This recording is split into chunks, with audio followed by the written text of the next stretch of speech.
What's up everybody, and welcome back to the channel and to another Outriders video.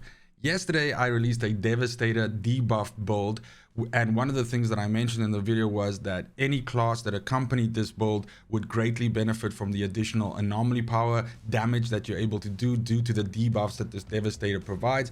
And that's exactly what we're going to look at today. A Pyromancer using the Phaser skill and being able to just deal as much as possible damage, especially when it's buffed up by another class, like for instance this Devastator. If you enjoy this video or find it useful in any way, please do consider giving it a like and subscribing, maybe sharing the video with a buddy. It does help the channel grow a lot, and it just means a whole lot to me. But without any further ado, let's jump right in.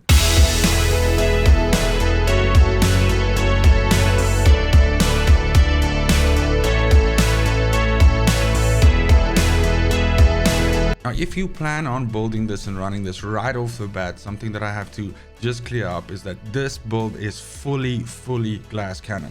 It has no defensive mods at all, and so you have to play it in a specific way. If you're going to play solo, you're going to have to walk around and maneuver and get your shots off with Phaser in such a way that you're not in direct fire. Can you complete CT-15s very easily with this class? Hell yes. The footage that you're seeing in the background right now is of course me running solo. And in the testing for this and the building for this, as well as streams that I've used this class, I haven't really had a problem. The main thing about this though is because you're so glass cannon, if you are the only focus for enemies coming in at you, then again, like I said, you might have some problem with survivability. This build does have a lot of skills life leech though, and you are pushing out a shitload of damage. So you should have no problem with keeping yourself topped up, especially if you use your heat waves and your feed the flames and your phaser in, like the correct rotation, as well as at the right time.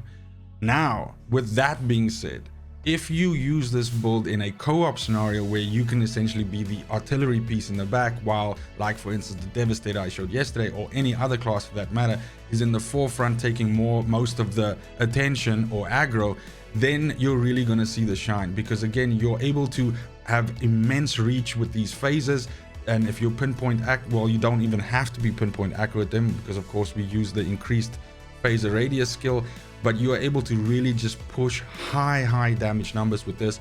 And anything that is buffing up or debuffing enemies to get more anomaly damage is gonna make you push into tens of millions of damage. By default, just you will be able to, with the buffs that you put on this class, if you're running around by yourself, you'll be able to do 5, 6, 7 million hits in one shot, which means you can incinerate any captain or elite with one shot, again if you stack the debuffs right. And please do check in the video, because I am going to have a little section where I talk about the right rotation to get the maximum damage buff from this. Phaser as a skill of course also allows you to make some dirty plays because of the fact that it essentially can clip through stuff. So if you find yourself taking a lot of damage, you can very easily duck into a room and just see exactly through the wall where the enemies are, because of course their little icons will pop up, and you just fire a phaser through there, and if they are within range, the phaser will hit them.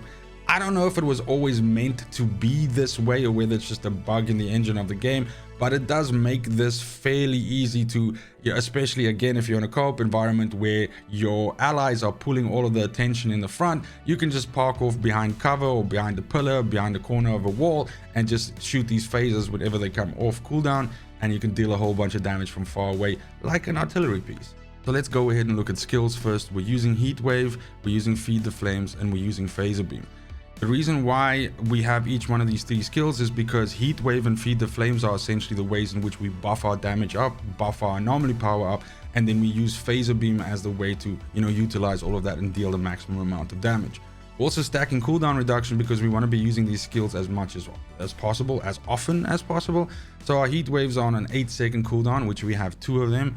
We have feed the flames at 11.6, which is not like, it's not really fast, but it's also not that long and kind of fits very well into the rotation. And then last but not least, we have phaser beam on a 7.5 second cooldown. Now when we go over to the weapons and we start there, most importantly what we want is we want a weapon that has status power on it, and we want a weapon that has armor piercing on it. Both those stats need to be on there. Now the wicker fits very well into this slot. And the reason why we need armor pierce and status power is because status power actually increases the damage of, if we quickly go back here to phaser, you'll see that phaser gets 210% of your status power. So as many as possible status power sources as you can have is going to dramatically increase the damage that phaser beam can push out.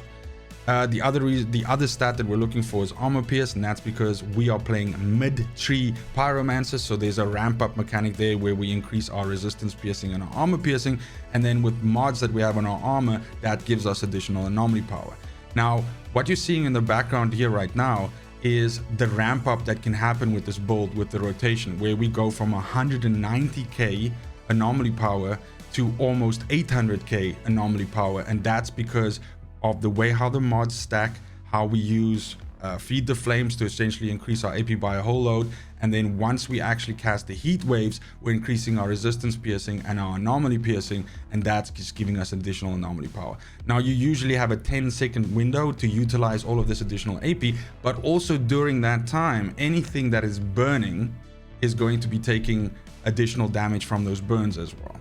So again, like I said, the Wicker is a good fit here. It has ultimate ashen bullets as its one mod on, which is a great way for you to also just CC enemies. So if you're getting charged down by something, if you hit them with this, ash, freezes them in place, and that's like a great way to get stuff off you as well, especially monsters that might be jumping all up in your grill. We do use Fortress on here as well because the additional, again, there are no defensive mods on this build except for Fortress, which gives us a little bit of armor and resistance when you ramp up those stacks. But what we're really after is that additional 30% damage that we get from it.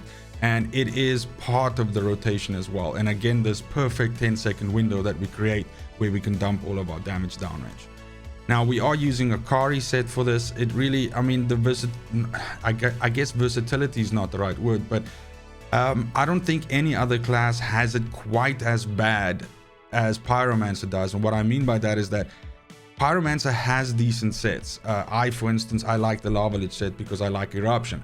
But Akari is so overtuned and so powerful due to the fact that every enemy that you damage with heat waves gives you 50% additional anomaly power for 10 seconds. So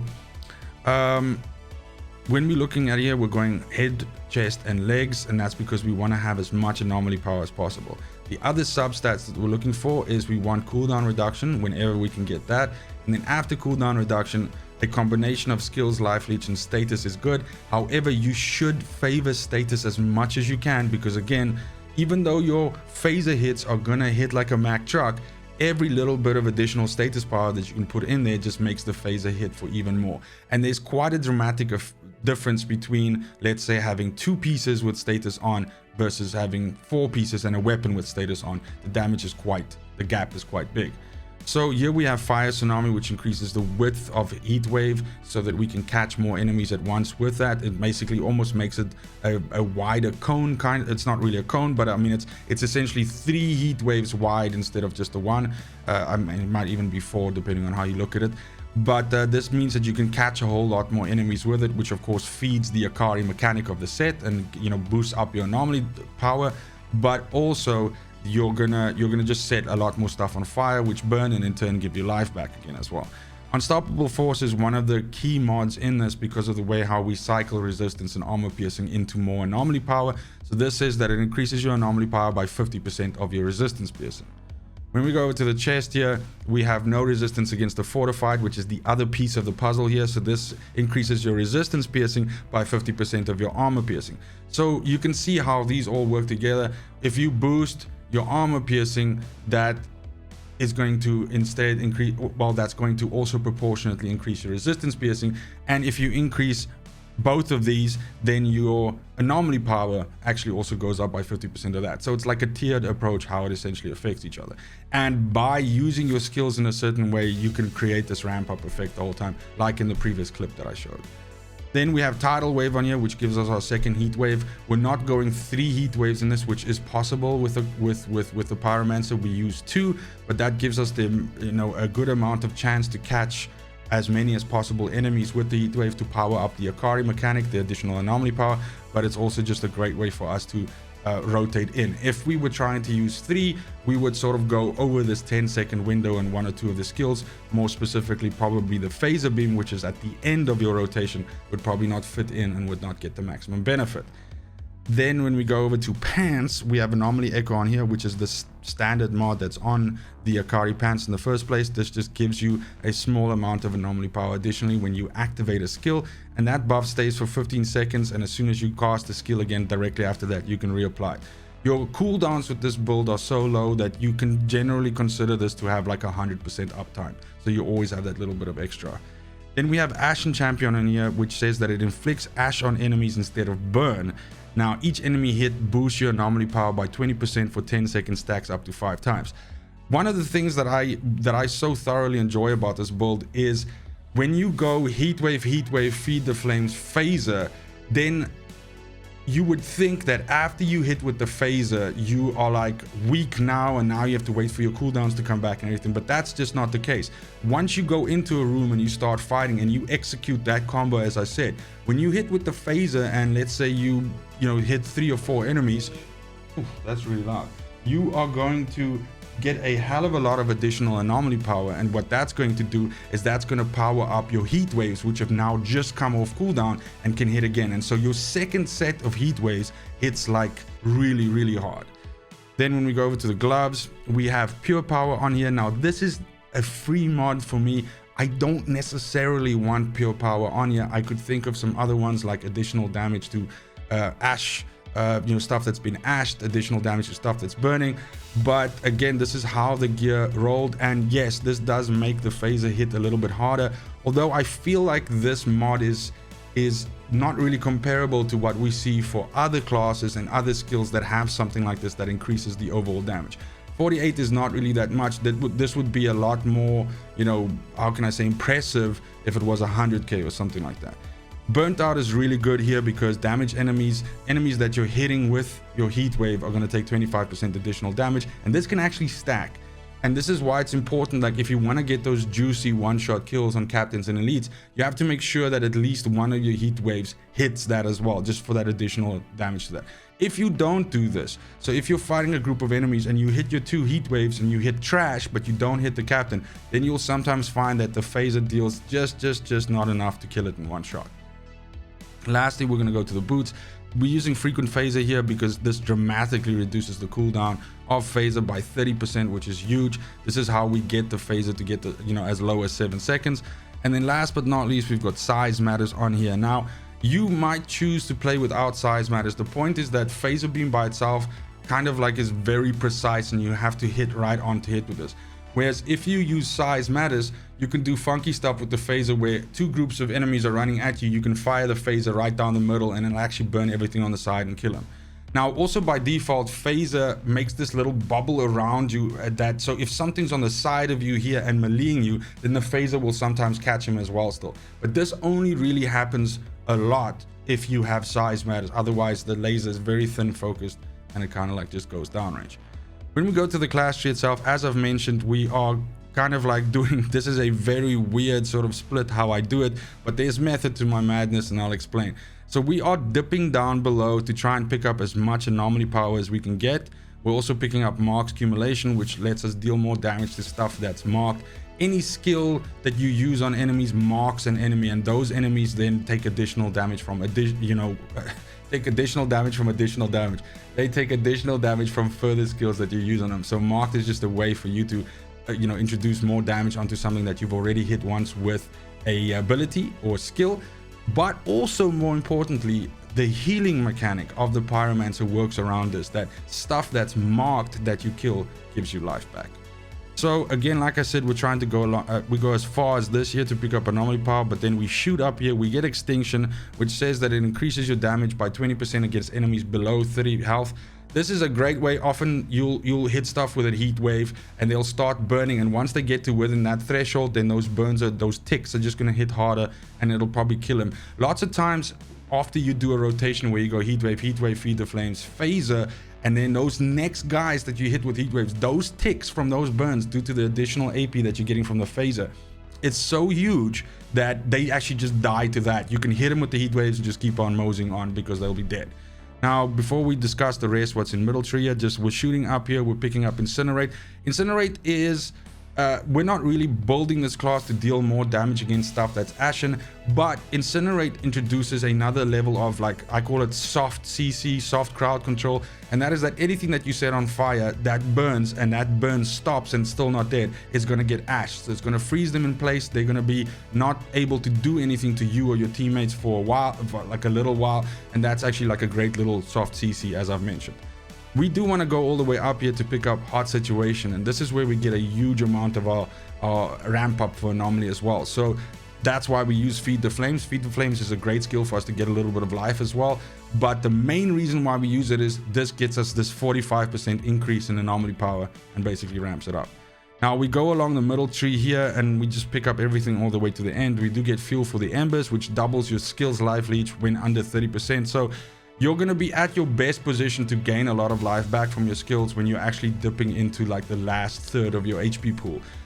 It's not a place where you want to be in terms of survivability, but just know that in those situations, hitting something with a Feed the Flames or hitting something with a Heat Wave is going to be clutch and actually refresh quite a bit of your life as well. So you'll notice when you play this again, like I said this at the beginning of the video, but when you play this, you might feel extremely fragile, especially if you're coming from something like a Technomancer or a Devastator for that matter, because you're going to be able to take a lot less damage. But due to the way how Phaser works and the fact that you can clip through and shoot through walls and all this shit, means that you can get creative with this build and you can use the room and stuff like that to your advantage, where you can get into a position where you're not taking any damage and you can push Heat Waves and Feed the Flames and Phaser and everything through walls without stuff actually being able to shoot you. So then last but not least, Magma Elemental is kind of like a big deal for us because this again feeds the armor piercing and resistance piercing mod. Now I said that we would talk about rotation. I've mentioned it a couple of times in the video so far, but the point here is obviously that as soon as you walk out and you step into combat, you fire off your shots with your submachine gun, with your wicker, so that you proc Fortress. That's going to give you your first ramp up. As soon as you have Fortress on board, that is the point at which the 10-second window starts. So as soon as you see your right arm grow green, glow green, grow green, you know what I mean, that's a lot of rhymes, then you're going to know that that's your 10-second window as it starts. At this point, you're going to cast 2 Heat Waves. Those Heat Waves are going to engage Magma Elemental and actually ramp up your armor piercing as well as your resistance piercing. And in turn, due to the mods that we have on our gear, that's going to start scaling up our anomaly. Now, as soon as you get your second Heat Wave out, making sure that you hit at least with one of the Heat Waves the main target, the captain, the elite, the boss that you're trying to deal damage to, so you get that 25% additional damage from burnt out. You're gonna hit either the main target that you're trying to kill or one of the little bastards that are running around him. You're gonna hit him with Feed the Flames. As soon as you get to Feed the Flames, that's when Hot Situation comes online, and that's an additional 45% anomaly power. This is when you're ready to hit something with the phaser. So you drag the phaser over the, hitting the most, amount of enemies as you can, making sure that you hit the elite, the captain. And most likely what's going to happen is you're going to drop the captain and everything around it one shot instantly.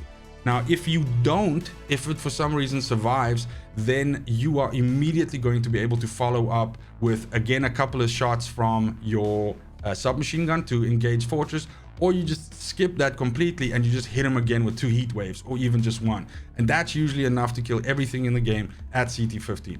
All of the little trash that's been running around the enemy will by this point be dead, especially if you manage to, drag the phaser beam over them and hit them with that as well, or just from the random Heat Waves that you've thrown out and, the burning that's happening from that. That's it for the video, guys. Let me know in the comments down below what you think of this build, if you have something similar, what you would suggest changing it to make it even more lethal, and if you're planning on building something like this. Thank you so much for watching, especially if you made it this far. It's just super important to me that you have a fantastic morning, a great afternoon, and a super awesome evening wherever you are in the world. And until next video, fucking cheers. They want the best of me now, best of me now, best of me now, best of me. They want the best of me now, best of me now, best of me now, best of me.